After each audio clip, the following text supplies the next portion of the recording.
Price the lord. ದೇವರ ನಮಗೆ ಸ್ತೋತ್ರವಾಗಲಿ. ಬಿಡುಗಡೆ ಸಂದೇಶ ಕಾರ್ಯಕ್ರಮಕ್ಕೆ ನಾನು ನಿಮ್ಮೆಲ್ಲರನ್ನು ಯೇಸು ಕ್ರಿಸ್ತನ ನಾಮದಲ್ಲಿ ಸ್ವಾಗತಿಸ್ತೇನೆ. ಪ್ರಾರ್ಥನೆ ಮಾಡೋಣ. ಪರಲೋಕದಲ್ಲಿ ತಂದೆ ದೇವರೇ, ಯೇಸು ಕ್ರಿಸ್ತನ ನಾಮದಲ್ಲಿ ನಾನು ನಿನ್ನ ಪಾದ ಸನ್ನಿಧಾನಕ್ಕೆ ನಾವು ಬಂದಿದ್ದೇವೆ. ನಾವು ಧ್ಯಾನ ಮಾಡಿದ ಸಂದೇಶವನ್ನು ನಿನ್ನ ಪವಿತ್ರಾತ್ಮನ ಅಭಿಷೇಕಿಸು.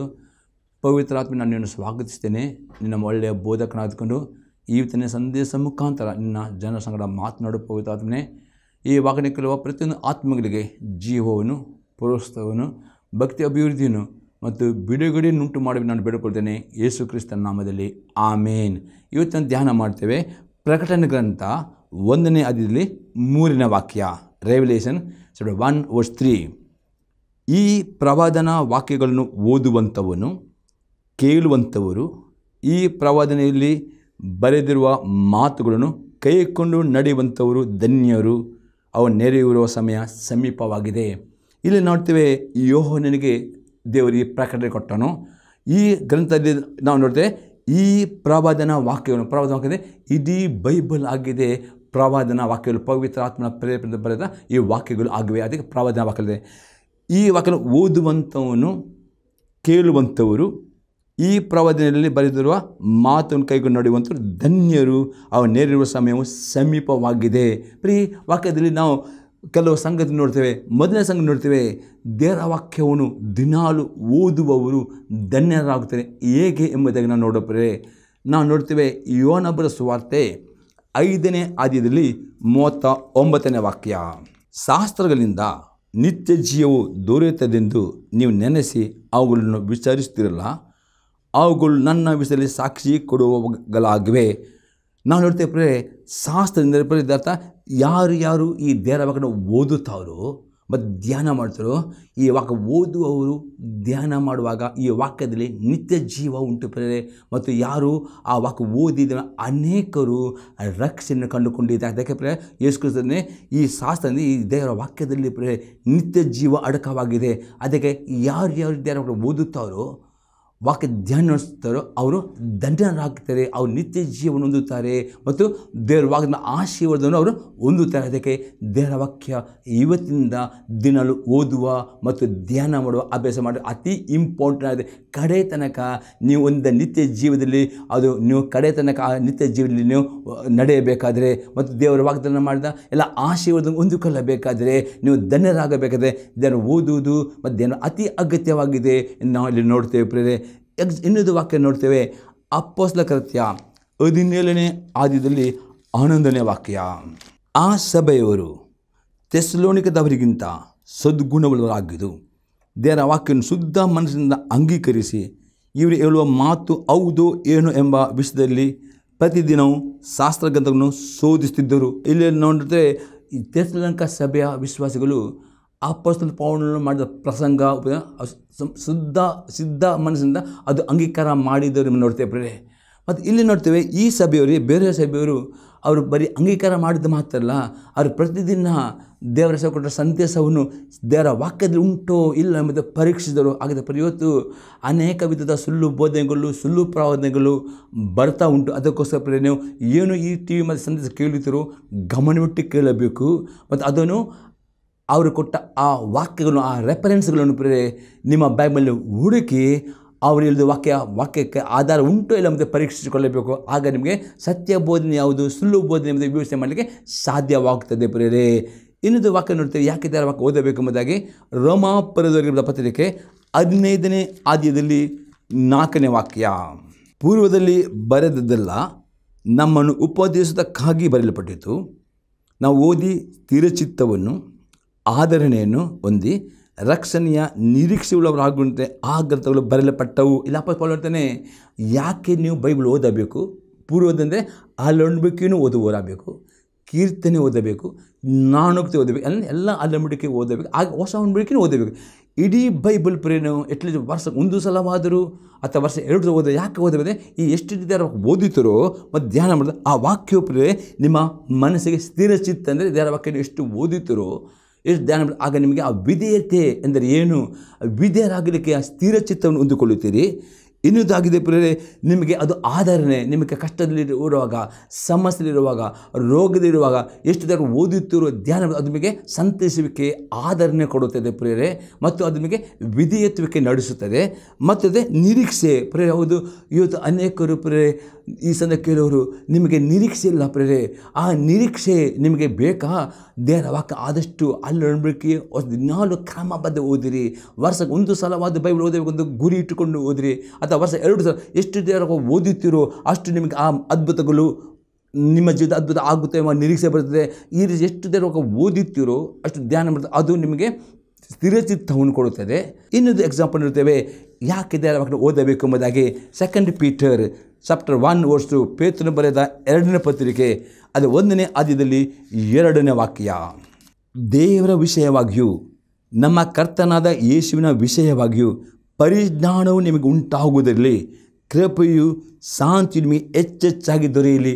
ಅತಿ ಸ್ಪಷ್ಟ ನೋಡ್ತಾನೆ ಅಪೊಸ್ತಲ ಪೇತ್ರ ಹೇಳ್ತಾನೆ, ದೇವರ ವಿಷಯವಾಗಿಯೂ ನಮ್ಮ ಕರ್ತನಾದ ಯೇಸುವಿನ ವಿಷಯವಾಗಿ ಪರಿಜ್ಞಾನ. ಅಂದರೆ ಎಷ್ಟು ನೀವು ಹೊಸ ಒಡಂಬಡಿಕೆ ಓದುತ್ತೀರೋ ಧ್ಯಾನ ಅಷ್ಟು ನಿಮಗೆ ಯೇಸು ಕ್ರಿಸ್ತನ ಬಗ್ಗೆ, ತಂದೆ ದೇವರ ಬಗ್ಗೆ, ಪವಿತ್ರಾತ್ಮ ಬಗ್ಗೆ ಪರಿಜ್ಞಾನ ಉಂಟಾಗುತ್ತದೆ. ಒಡಂಬಡಿಕೆ ಓದುವಾಗ ನಿಮಗೆ ದೇವರ ಬಗ್ಗೆ ನೀವು ಪರಿಜ್ಞಾನ ಹೊಂದುತ್ತೀರಿ.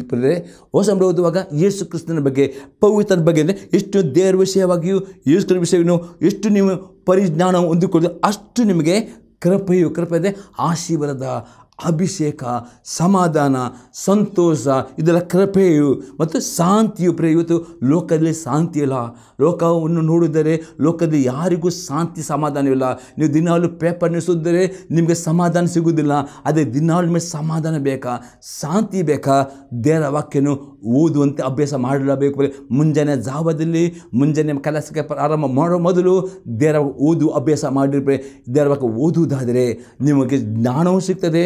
ಆ ಜ್ಞಾನ ಸಿಗೋ ನಿಮಗೆ ದೇವರ ಆಶೀರ್ವಾದ ಕೃಪೆಯೂ ಸಿಗ್ತದೆ, ಅಭಿಷೇಕವೂ ಸಿಗ್ತದೆ ಮತ್ತು ಸಮಾಧಾನವು ಶಾಂತಿ ಮೆಚ್ಚಾಗಿ ಸಿಗ್ತದೆ. ಅದಕ್ಕೆ ಈ ಕಾರಣಕ್ಕೋಸ್ಕರ ದೇವರ ಓದುವವರು ಧ್ಯಾನಿಸುವವರು ಆಗ ಮಾತ್ರ ಧನ್ಯರಾಗ್ತೀರಿ ಪ್ರಿಯರೇ. ಈಗ 2ನೇ ಸಂಗತಿ ನೀವು ಮಾಡಬೇಕು, ದೇವರ ವಾಕ್ಯವನ್ನು ಕೇಳುವವರು ಧನ್ಯರು. ಯಾಕೆ ಕೇಳಬೇಕು, ಕೇಳುವ ಹೇಗೆ ಕೇಳಬೇಕು ಅದರ ಬಗ್ಗೆ ನೋಡುವ ಪ್ರಿಯರೇ. ಜ್ಞಾನೋಕ್ತಿ ಪುಸ್ತಕ 8ನೇ ಅಧ್ಯಾಯದಲ್ಲಿ 34ನೇ ವಾಕ್ಯ. ನನ್ನ ದ್ವಾರಗಳ ಬಳಿಯಲ್ಲಿ ಪ್ರತಿದಿನವೂ ಕಾಯುತ್ತಾ ಬಾಗಿಲ ನಿಲುವುಗಳ ಹತ್ತಿರ ಜಾಗರೂಕನಾಗಿ ನನ್ನ ಮಾತನ್ನು ಕೇಳುವವನು ಭಾಗ್ಯವಂತನು. ಪ್ರಿಯರೇ, ನನ್ನ ದ್ವಾರಗಳ ಬಳಿಯಲ್ಲಿ ಪ್ರತಿದಿನ ಕಾಯುತ್ತಾ ಬಾಗಿಲಿನ ನಿಲುವುಗಳ ಹತ್ತಿರ ಜಾಗರೂಕನಾಗಿ ನನ್ನ ಮಾತು ಕೇಳುವನು ಭಾಗ್ಯವಂತ. ಇದು ಅರ್ಥವಾಗಿದೆ ಪ್ರಿಯರೇ. ಪ್ರಾರ್ಥನೆಯಿಂದ ಕೂಡಲೇ ಒನ್ ವೇ ಕಮ್ಯುನಿಕೇಷನ್ ಅಲ್ಲ ಪ್ರಿಯರೇ. ಅನೇಕರು ತುಂಬ ಗಂಟೆ ಪ್ರಾರ್ಥನೆ ಮಾಡಲೇಬೇಕು. ಹೌದು, ಅಪೊಸ್ತಲ ಪೌಲನು ಹೇಳ್ತಾನೆ, ನಾನು ನಿಮ್ಮೆಲ್ಲರಿಗಿಂತಲೂ ಹೆಚ್ಚಾಗಿ ವಾಣಿಗಳನ್ನು ಹೌದು ಜಾಸ್ತಿ ಪ್ರಾರ್ಥನೆ ಅದರ ಜೊತೆಯಲ್ಲಿ ಪ್ರಿಯರೇ ದೇವರ ಸ್ವರ ಕೇಳಬೇಕು. ದೇವರ ಸ್ವರ ಯಾವಾಗ ಕೇಳಿದೆ, ಯಾವಾಗ ನಾವು ಪ್ರಾರ್ಥನೆ ಮಾಡುತ್ತೀರೋ ಅನ್ಯ ಭಾಷೆ ಪ್ರಾರ್ಥನೆ ಮಾಡೋದು ಅದರ ಜೊತೆಯಲ್ಲಿ ದೇವರ ವಾಕ್ಯ ಓದುವವರಾಗಬೇಕು.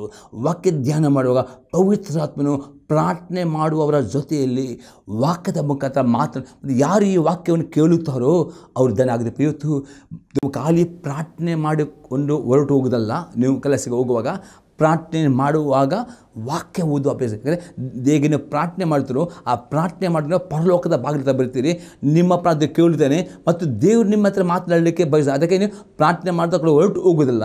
ಪ್ರಾರ್ಥನೆ ಮಾಡಿದ ನಂತರ ನಿಮ್ಮ ಸತ್ಯವೇದನೆ ಓದಿಕೊಂಡು ದೇವ ಈ ವಾಕ್ಯದ ಮುಖಾಂತರ ನಲ್ಲಿ ಮಾತಾಡೋ 100% ಯಾರು ಪ್ರಾರ್ಥನೆ ಮಾಡಿ ಬೈಬಲ್ ಓದುತ್ತೀರೋ ಅದು ಅನ್ಯ ಭಾಷೆ ಮಾಡಿ ಬೈಬಲ್ ದೇವರ ಆತ್ಮನು ತನ್ನ ಸಣ್ಣ ಸ್ವರದ ಮುಖಾಂತರ ಆ ವಾಕ್ಯ ಓದುವಾಗ ನಿಮಗೆ ಮಾತನಾಡುವಾಗ ನಿಮಗೆ ಎಷ್ಟೋ ಸಂತೋಷ, ಎಷ್ಟೋ ಸಮಾಧಾನ, ಎಷ್ಟು ಬಿಡುಗಡೆ, ಅಭಿಷೇಕ ಮತ್ತು ವಿಧೇಯತೆ, ಪಾಪದ ಪಶ್ಚಾತ್ತಾಪ ಮತ್ತು ಧನ್ಯರಾಗ್ತೀರಿ. ಅದಕ್ಕೆ ಬರೀ ಇದು ಅಭ್ಯಾಸ ಮಾಡಿದ್ದು. ಅನೇಕರು ಬರೀ ಪ್ರಾರ್ಥನೆ ಮಾಡುತ್ತಾರೆ, ವಾಕ್ಯ ಓದ ಹಾಗೆ ಮಾಡಬೇಡ್ರಿ. ಅದಕ್ಕಾಗಲೇ ನನ್ನ ದ್ವಾರಗಳ ಬಳಿಯಲ್ಲಿ ಪ್ರತಿದಿನ ಕಾಯುತ್ತಾ ಬಾಗಿಲು ನಿಲ್ಲುತ್ತಿರ ಜಾಗರೂಕನಾಗಿ ನಮ್ಮ ಮಾತುಗಳನ್ನು ನಿಮ್ಮ ಭಾಗ್ಯವಂತರಾಗಬೇಕಾ. ಅದು ಆಗದೆ ಪ್ರಾರ್ಥನೆ ಜೊತೆಯಲ್ಲಿ ವಾಕ್ಯ ಓದು ಅಭ್ಯಾಸ ಮಾಡಬೇಕು.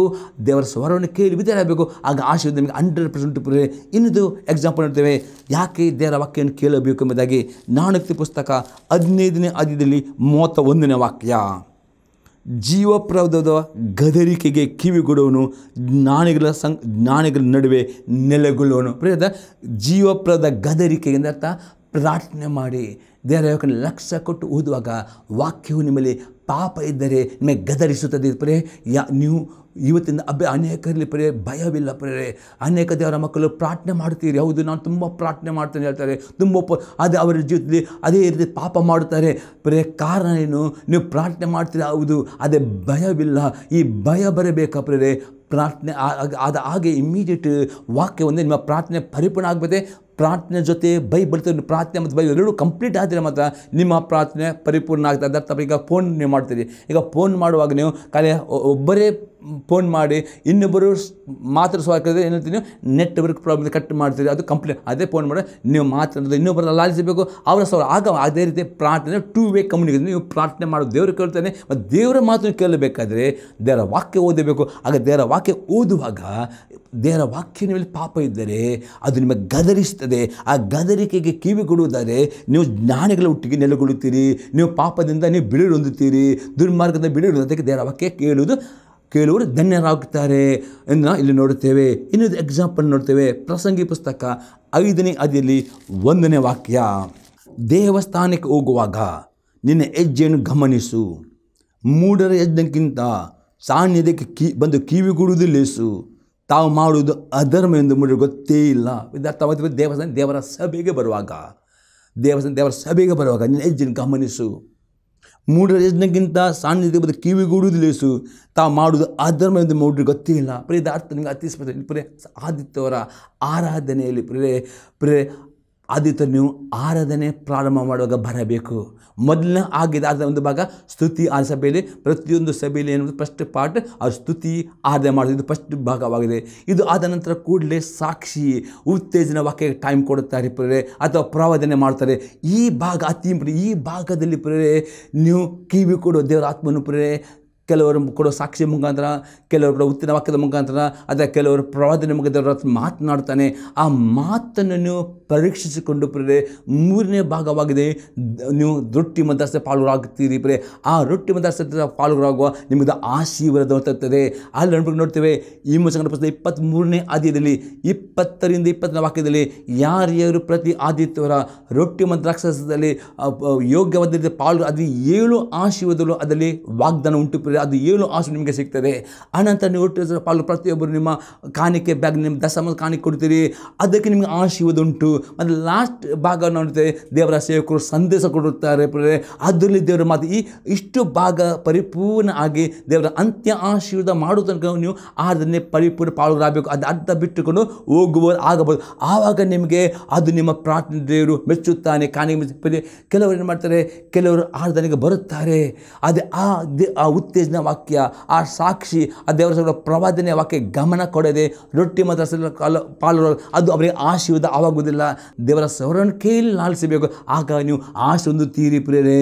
ಇನ್ನೊಂದು ಕಾರಣ ನೋಡ್ತೇವೆ ಪ್ರೇರೆ ಯಾಕೆ ದೇವರ ವಾಕ್ಯ ಕೇಳಬೇಕು ಎಂಬುದಾಗಿ.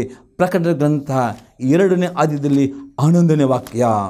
ದೇವರಾತ್ಮನು ಸಭೆಗಳಿಗೆ ಹೇಳುವುದನ್ನು ಕಿವಿ ಉಳ್ಳವನು ಕೇಳಲಿ, ಜಯ ಹೊಂದುವವನಿಗೆ 2ನೇ ಮರಣದ ಕೇಡಾಗುವುದಿಲ್ಲ. ಅಂದರೆ ಈ 7 ಸಭೆಗಳ ಬಗ್ಗೆ ನೋಡ್ತೇವೆ. 7 ಸಭೆಯಲ್ಲಿಯೂ ದೇವರ ಆತ್ಮನು ಸಭೆಯಲ್ಲಿ ತನ್ನ ಸೇವಕರು ಕೊಡುವಂಥ ಸಂದೇಶದ ಮುಖಾಂತರ ಮಾತನಾಡುತ್ತಾನೆ ಪ್ರೇರೆ. ಹಾಗಾದರೆ ಇಲ್ಲಿ ನೋಡ್ತೇವೆ ದೇವರಾತ್ಮನು ಸಭೆಗಳ ಭಾಗದ ಸಭೆಗೆ ಆದಿತ್ಯದ ಸಹ ನೀವು ನಂಬಿಕಸ್ಥರಾಗಿ ಹೋಗೋದು ಅತಿ ಅಗತ್ಯವಾಗಿದೆ ಪ್ರೇರೆ, ಅತಿ ಅಗತ್ಯವಾಗಿದೆ. ದೇವರ ಆತ್ಮನು ಸಭೆಯಲ್ಲಿ ತನ್ನ ಸೇವಕರು ಸಂದೇಶದ ಮುಖಾಂತರ ಅಥವಾ ಪ್ರವಾದನೆ ಮುಖಾಂತರ ಸಾಕ್ಷಿಯ ಮುಖಾಂತರ ಮಾತನಾಡುತ್ತಾನೆ. ಅದನ್ನು ಕೇಳಬೇಕು. ಅಂದರೆ ನಿಮ್ಮ ಆತ್ಮಿಕ ಕಿವಿಯಲ್ಲಿ ಕೇಳಿಕೊಂಡು ನಡೆಯುವವರು ಜಯ ಅಂಥವರಿಗೆ 2ನೇ ಮರಣ ಕೇಡಾಗುವುದಿಲ್ಲ. ಅದಕ್ಕೋಸ್ಕರ ಪ್ರೇರೆ ಅಲ್ಲಿ ಬರೆಯಪಡಿದೆ ಈ ಪ್ರವಾದನ ವಾಕ್ಯದೆ ಆದಿಕಾಂಡ ಪ್ರಕಟಣೆ ತನಕಿರೋ ವಾಕ್ಯ ಪ್ರವಾದ. ಈ ವಾಕ್ಯಗಳು ಯಾರು ಕೇಳುತ್ತಾರೋ ಅವರಿಗೆ ಆಶೀರ್ವಾದ ಉಂಟು. ಇವತ್ತು ಅನೇಕರು ಇರ್ತಾರೆ ನನಗೆ ಯಾಕೆ ಆಶೀರ್ವಾದ ಪ್ರೇರೆ, ಅನೇಕರು ಸಭೆಗೆ ಹೋಗ್ತೀರಿ, ಆದರೆ ದೇವರ ವಾಕ್ಯವನ್ನು ಸರಿಯಾಗಿ ಕೇಳಿ ಲಕ್ಷ್ಯ ಕೊಡಿದರೆ ಆಶೀರ್ವಾದ. ಅದಕ್ಕೆ ದೇವರ ಕೇಳಿ ಬರೀ ಸಭೆಗೆ ಬರೀ ಒಂದು ಮೆಂಬರ್ಶಿಪ್ ಆಗಿ ಹೋಗುವುದಿಲ್ಲ ಪ್ರೇರೆ, ಸಭೆಗೆ ಹೋಗುವುದು. ಯಾಕೆಂದರೆ ದೇವರು ಸಭೆಯಲ್ಲಿ ಇದ್ದಾನೆ, ದೇವರ ಆತ್ಮ ತನ್ನ ಸೇವಕರ ಮುಖಾಂತರ ಮಾತನಾಡ್ತಾನೆ. ಆ ಸೇವಕರ ಹತ್ರ ಪ್ರಾರ್ಥನೆ ಮಾಡಬೇಕು, ದೇವ ಈ ಸೇವಕರು ಉಪಯೋಗ ಆಗ ದೇವರು ನಿಮ್ಮ ಸೇವಕರು ಉಪಯೋಗ ಮಾಡ್ತಾನೆ. ನಿಮಗೆ ಬೇಕಾದ ಅವರು ಮಾತನಾಡಿದವರು ಅವರ ಉಪಯೋಗ ಆ ಮಾತನ್ನು ಲಕ್ಷ್ಯ ಕೊಟ್ಟು ಕೇಳುವುದಾದರೆ ಆಶೀರ್ವಾದ ಹೊಂದುತ್ತೀರಿ ಎಂಬುದಾಗಿ ಅಲ್ಲಿ ಬರೆಯಲ್ಪಟ್ಟಿದೆ ಪ್ರೇರೆ. ಈಗ 3ನೇ ಸಂಗತಿ ನಾವು ನೋಡ್ತೇವೆ. ದೇವರ ವಾಕ್ಯಗಳನ್ನು ಕೈಕೊಂಡು ನಡೆಯುವರು ಧನ್ಯರಾಗದೆ ಪರೇ ಮೊದಲಾಗದೆ ಅವ್ರಿಗೆ ಓದುವವರಾಗಬೇಕು, ಧ್ಯಾನಿಸುವವರಾಗಬೇಕು, ಎರಡಕ್ಕೆ ಕೇಳುವವರಾಗಬೇಕು. ಮೂರನೇ ಪಾರ್ಟ್ ಅತಿ ಇಂಪಾರ್ಟೆಂಟ್ ಏನಂದರೆ ದೇವರ ಒಳಗೆ ಕೈಕೊಂಡು ನಡೆಯುವರು ಧನ್ಯರಾಗುತ್ತಾರೆ. ನಾವು ಅದಕ್ಕೆ ವಾಕ್ಯ ನೋಡ್ತೇವೆ. ಧರ್ಮೋಪದೇಶಕನ ಪುಸ್ತಕ 28ನೇ ಅಧ್ಯಾಯದಲ್ಲಿ 1-14 ವಾಕ್ಯ ತನಕ ನಾನು 1-2 ಮಾತ್ರ ಓದುತ್ತೇನೆ ಮತ್ತು 3-14 ವಾಕ್ಯ ನೀವು ಅದು ಓದಿರಿ. ಅಲ್ಲೆಲ್ಲ ಆಶೀರ್ವಾದಗಳು ಅಲ್ಲಿ ಬರೆಯಲ್ಪಟ್ಟಿದೆ. ಅಲ್ಲಿ 1-2 ವಾಕ್ಯ ಹೀಗೆ ಹೇಳ್ತಾರೆ, ನೀವು ನಿಮ್ಮ ದೇವರಾದ ಯೆಹೋವನ ಮಾತನ್ನು ಶ್ರದ್ಧೆಯಿಂದ ಕೇಳಿ, ನಾನು ಈಗ ನಿಮಗೆ ಬೋಧಿಸೋ ಆತನ ಆಜ್ಞೆಗಳನ್ನು ಅನುಸರಿಸಿ ನಡೆದರೆ ಆತ ಭೂಮಿ ಮೇಲಿರುವ ಎಲ್ಲ ಜನಾಂಗಗಳಿಗಿಂತಲೂ ನಿಮ್ಮನ್ನು ಉನ್ನತ ಸ್ಥಿತಿಗೆ ತರುವನು. ನಿಮ್ಮ ದೇವನ ಮಾತಿಗೆ ಕಿವಿಗೊಟ್ಟು ನಡೆದರೆ ಈ ಶುಭಗಳೆಲ್ಲ ನಿಮಗೆ ಪ್ರಾಪ್ತವಾಗುವವು. ಹಾಗಾದರೆ ನಿಮಗೆ ಎಲ್ಲ ಶುಭವು ನಿಮಗೆ ಪ್ರಾಪ್ತವಾಗಬೇಕಾ? ದೇವರ ಎಲ್ಲ ಆಶೀರ್ವಾದ ಒಂದೇ ಕಂಡೀಷನ್ ಪ್ರೇರೆ, ದೇವರ ವಾಕ್ಯ ಓದುವವರು, ಧ್ಯಾನಿಸುವವರು, ಕೇಳುವವರು ಮತ್ತು ವಿಧೇಯರಾಗುವವರು ಆಗಬೇಕು. ಆಗ ಎಲ್ಲ ಆಶೀರ್ವಾದ ನೀವು ಹೊಂದಿಕೊಳ್ಳುತ್ತೀರಿ. ಹೊಸ ನಾವು ವಾಕ್ಯ ನೋಡ್ತೇವೆ. ಮತ್ತೆ ಬರೆಸುತ್ತೆ 13ನೇ ಅಧ್ಯಾಯದಲ್ಲಿ 23ನೇ ವಾಕ್ಯ. ಒಬ್ಬನು ವಾಕ್ಯವನ್ನು ಕೇಳಿ ತಿಳುಕೊಂಡು ಫಲವಂತನಾಗಿ 100ರಷ್ಟಾಗಲಿ 60ರಷ್ಟಾಗಲಿ 30ರಷ್ಟಾಗಲಿ ಫಲವನ್ನು ಕೊಡುತ್ತಾನೆ, ಇವನು ಒಳ್ಳೆಯ ನೆಲವಾಗಿರುವನೆಂದು ಹೇಳಿದನು. ಯೇಸು ಕ್ರಿಸ್ತನೇ ಯೇಸು ಕ್ರಿಸ್ತನ ಒಂದು ಬಿತ್ತುವ ಸಮಸ್ಯೆ. ಇವತ್ತು ಈ ವಾಕ್ಯವನ್ನು ಟಿವಿ ಮಾಡಿ ಕೇಳುವಾಗ ದೇವರ ಆತ್ಮ ನಿಮ್ಮ ಆತ್ಮ ವಾಕ್ಯ ಬಿತ್ತುತ್ತಾನೆ. ಈ ಸಂದೆ ಕೇಳಿ ಇದನ್ನು ಕೇಳ್ಕೊಂಡು ನಡೆಯುತ್ತಾರೆ. ನೀವು ಆತ್ಮೀಯದಲ್ಲಿ 30ರಷ್ಟು 100ರಷ್ಟು ಆತ್ಮಿಕವಾಗಿ ಅಭಿವೃದ್ಧಿತೀರಿ. ಅದರ ಆಶೀರ್ವಾದ ಹೊಂದಿಕೊಳ್ಳುತ್ತೀರಿ ಪ್ರಿಯರೇ. ಇವತ್ತು ಆಶೀರ್ವಾದವನ್ನು ಸಿಗಬೇಕಾ? ವಾಕ್ಯವನ್ನು ಕೇಳುವವರಾಗಬೇಕು. ಕೇಳ್ಕೊಂಡು ನಡೆಯುವುದಾದರೆ ಮಾತ್ರವೇ ನೀವು 30ರಷ್ಟು 100 ಆಶೀರ್ವಾದ ಹೊಂದುತ್ತೀರಿ ಎಂಬುದರಲ್ಲಿ ಯೇಸು ಕ್ರಿಸ್ತನು ಹೇಳುತ್ತಾನೆ. ಇನ್ನೊಂದು ವಾಕ್ಯ ನೋಡ್ತೇವೆ. ಯೋಹನ ಬರೆದ ಸುವಾರ್ತೆ 8ನೇ ಅಧ್ಯಾಯದಲ್ಲಿ 31 ಮತ್ತು 32ನೇ ವಾಕ್ಯ. ಆಗ ಯೇಸು ತನ್ನ ನಂಬಿದ ಯೆಹೂದ್ಯರಿಗೆ, ನೀವು ನನ್ನ ವಾಕ್ಯದಲ್ಲಿ ನೆಲೆಗೊಂಡವರಾದರೆ ನಿಜವಾಗಿ ನನ್ನ ಶಿಷ್ಯರಾಗಿದ್ದು ಸತ್ಯವನ್ನು ತಿಳಿದುಕೊಳ್ಳುವಿರಿ ಮತ್ತು ಸತ್ಯ ನಿಮ್ಮನ್ನು ಬಿಡುಗಡೆ ಮಾಡುವುದು ಹೇಳಿದೆ. ಇಲ್ಲಿ ಅತಿ ಸ್ಪಷ್ಟವಾಗಿ ತನ್ನ ಶಿಷ್ಯರಿಗೆ ಮತ್ತು ಪರಿಗಣಿಸ್ತಾನೆ. ಹಾಗೆ ತನ್ನನ್ನು ನಂಬಿದ ಯೆಹೂದ್ಯರಿಗೆ ಆ ಪರಿಗಣಿಸ್ತಾನೆ, ನೀವು ನನ್ನ ವಾಕ್ಯದಲ್ಲಿ ನೆಲೆಗೊಂಡವರಾದರೆ ಅಂದರೆ ದೇವರ ವಾಕ್ಯಕ್ಕೆ ವಿಧೇಯರು ಯಾರು ಆಗ್ತಾರೋ ಅವರು ನಿಜವಾಗಿ ಯೇಸು ಶಿಷ್ಯರಾಗದೆ ಯೇಸು ಕ್ರಿಸ್ತನಿಗೆ ನೀವು ಶಿಷ್ಯರಾಗಬೇಕು. ಬರೀ ಕನ್ವರ್ಟ್ ಅಲ್ಲ, ಬರೀ ನಮ್ಮ ಏನಂದರೆ ನೀವು ನನ್ನ ವಾಕ್ಯದಲ್ಲಿ ನೆಲೆಗೊಂಡವಂತ ಯಾರು ದೇವರ ವಾಕ್ಯ ವಿದ್ಯಾರ್ಥಿ ಅವರು ಯೇಸು ಶಿಷ್ಯರಾಗ್ತಾರೆ. ಮತ್ತು ನೀವು ಸತ್ಯ ಮತ್ತು ಆ ಸತ್ಯವು ಎಲ್ಲ ಶಾಪದಿಂದ, ಪ್ರತಿಯೊಂದು ಶಾಪದಿಂದ, ಕಷ್ಟದಿಂದ, ರೋಗದಿಂದ, ಸಾಲದಿಂದ, ಬಡತನದಿಂದ ಪರಿಪೂರ್ಣ ಬಿಡುಗಡೆ ಮಾಡ್ತಾನೆ ಇಲ್ಲಿ ಯೇಸು ಕ್ರಿಸ್ತ ಹೇಳ್ತಾನೆ ಪ್ರೇರೆ. ಇನ್ನೊಂದು ವಾಕ್ಯ ನೋಡ್ತೇವೆ. ಯಾಕೆ ವಿಧೇಯರಾಗಬೇಕು? ಯೋಹನ ಬರೆದ ಸುವಾರ್ತೆ 8ನೇ ಅಧ್ಯಾಯದಲ್ಲಿ 51ನೇ ವಾಕ್ಯ. ನಿಮಗೆ ನಿಜ ನಿಜ ಹೇಳುತ್ತೇನೆ, ಯಾವನಾದರೂ ನನ್ನ ವಾಕ್ಯವನ್ನು ಕೈಕೊಂಡು ನಡೆದರೆ ಅವನು ಎಂದಿಗೂ ಸಾವನ್ನು ಕಾಣುವುದಿಲ್ಲ. ಅತಿ ಸ್ಪಷ್ಟನೆ, ನಾನು ನಿಮಗೆ ನಿಜ ನಿಜ ಹೇಳುತ್ತೇನೆ, ಯಾವನಾದರೂ ನನ್ನ ವಾಕ್ಯವನ್ನು ಕೈಕೊಂಡು ನಡೆದರೆ ಅವನು ಎಂದಿಗೂ ಸಾವನ್ನು, ಯಾವ ಸಾವು ಪ್ರೇರೆ? ಶಾರೀರಿಕ ಸಾವು. ಪ್ರತಿಯೊಬ್ಬ ಲೋಕ ಹುಟ್ಟಿದ ಪ್ರತಿಯೊಬ್ಬ ನರ ಮನುಷ್ಯರಿಗೆ ಒಂದಿನ ಶಾರೀರಿಕ ಸಾವು. ಅದೇ ಆತ್ಮಿಕ ಸಾವು ಪ್ರೇರೆ. ಇವತ್ತು ಯೇಸು ಕ್ರಿಸ್ತನ ನಂಬಿಕೆ ಇಡುವಾಗ, ಆತ್ಮ ಕರ್ತನ ಒಡೆಯನಿಂದ ಅಂಗೀಕಾರ ಮಾಡುವಾಗ ನಿಮ್ಮ ಆತ್ಮದಲ್ಲಿ ಜೀವ ದೇವರು ಕೊಟ್ಟಿದ್ದಾರೆ. ನಿಮ್ಮ ಆತ್ಮವು ಹೊಸದು ಹುಟ್ಟಿದೆ. ನಿಮ್ಮ ಆತ್ಮವು ಕಡೆ ತನಕ ಜೀವಂತವಾಗಿ ಕಾಪಾಡುವುದು, ಅದು ಬೆಳವಣಿಗೆ ಆಗುವುದು ನಿಮ್ಮ ಕೈಲಿರುವ ಜವಾಬ್ದಾರಿ ಆಗಿದೆ ಪ್ರಿಯರೇ. ಇದು ಅನೇಕರು ಅಂಕಾರ ಮಾಡುತ್ತಾರೆ, ನಿಲ್ಕೊಳ್ಳುತ್ತೆ, ಬರ್ತಾರೆ, ಆತ್ಮ ಸಾಯ್ತು ಹೋಗ್ತಾರೆ. ಅದಕ್ಕೆ ಇರಿಸಿಕೊಳ್ತಾರೆ, ನೀವು ಹೊಂದಿದ ಹೊಸ ಜೀವ, ಹೊಸ ಪುನರ್ಜನ್ಮ, ಸಾವು ಕಾಣಬಾರದರೆ ಯಾರ್ಯಾರು ದೇವರ ಕೈಕೊಂಡು ನಡೆದು ಅವರು ಎಂದಿಗೂ ಅವರ ಆತ್ಮ ಸಾಯುವುದಿಲ್ಲ. ನಿತ್ಯಕ್ಕೂ ಅವರ ಆತ್ಮದಲ್ಲಿ ಜೀವರಾಗದರೆ ಈ ಕಾರಣಕ್ಕೂ ದೇವರ ಕೈಕೊಂಡು ನಡೆಯುವರಾಗ. ಇನ್ನೊಂದು ಕಾರಣ ನೋಡಿದ್ರೆ ಯಾಕೆ ದೇವರ ಕೈಕೊಂಡು ನಡೆಯಬೇಕು? ಯೋಹನ ಬರೆದ ಸುವಾರ್ತೆ 15ನೇ ಅಧ್ಯಾಯದಲ್ಲಿ 7ನೇ ವಾಕ್ಯ. ನೀವು ನನ್ನಲ್ಲಿಯೂ ನನ್ನ ವಾಕ್ಯಗಳು ನಿಮ್ಮಲ್ಲಿಯೂ ನೆಲೆಗೊಂಡಿದ್ದರೆ ಏನು ಬೇಕಾದರೂ ಬೇಡಿಕೊಳ್ಳಿರಿ, ಅದು ನಿಮಗೆ ದೊರೆಯುವುದಿಲ್ಲ.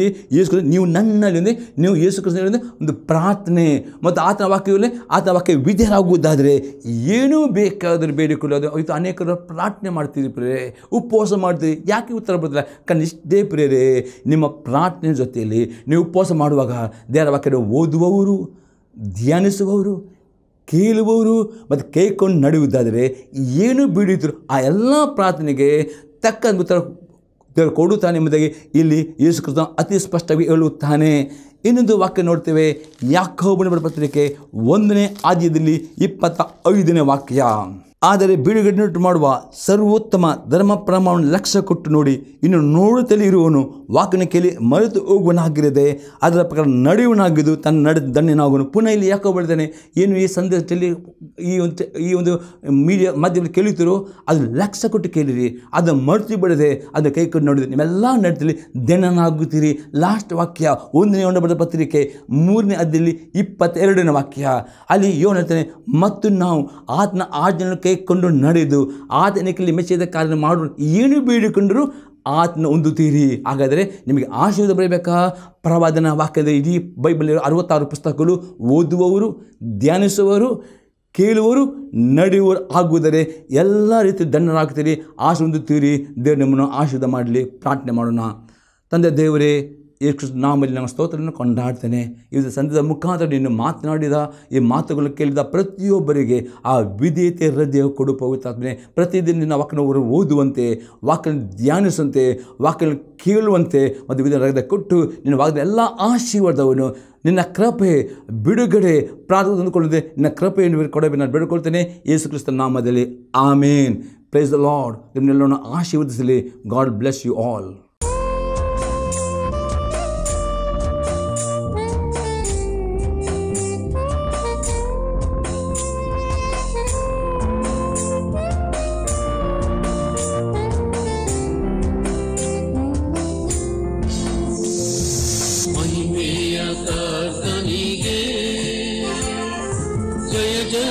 ಜಯವೆನ್ನಿರಿ, ಜಯ ವೀರ ದೇವನಿಗೆ ನಿತ್ಯ ಸ್ತುತಿ